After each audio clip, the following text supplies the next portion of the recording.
Hey, it's Calculating Genius, and today, in this video, we're going to find out if the Mac G3 mouse was truly a bad design, after the intro.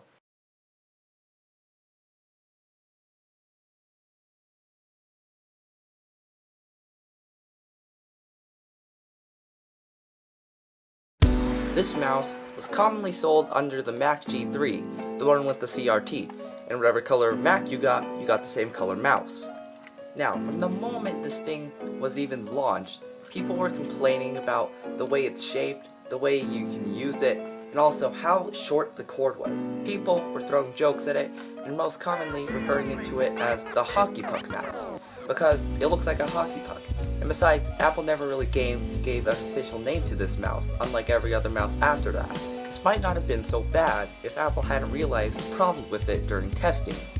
The circle shape meant that while using this thing, it could easily swivel and it could become off axis, therefore making your cursor go the wrong way or you not being able to click the mouse button right.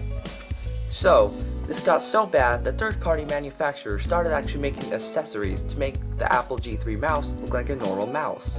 Apple sort of tried to solve the problem with the mouse rotating by releasing the gray version that had a little dimple so that way you could feel where you were supposed to click.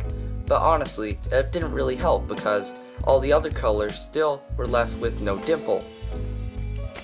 One of the coolest things aesthetic-wise was the multicolored ball that existed in the center of the mouse. It changed color as you moved it, and I honestly think it looked pretty cool.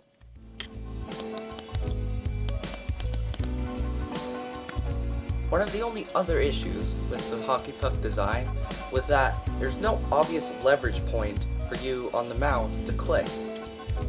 So you kind of had to do it on the desk, which was a little bit awkward for some users, including me. But no matter how much you ridicule this thing for being in a weird shape, having some weird ergonomics, and also just being not appealing to most people, you still can't deny the fact that it was a functional product, and I think it still was better than Apple's Mighty Mouse, because even that wasn't great. But I do think this is a pretty good mouse. If you wonder where I got this mouse, well, I actually found it at a Goodwill.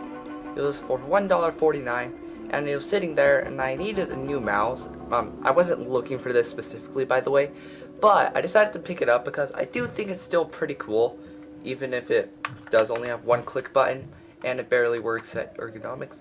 I pretty much picked this thing out of nostalgia, and I really think this is a pretty cool product, because I don't even have one, and none of them on eBay go for lower than $10.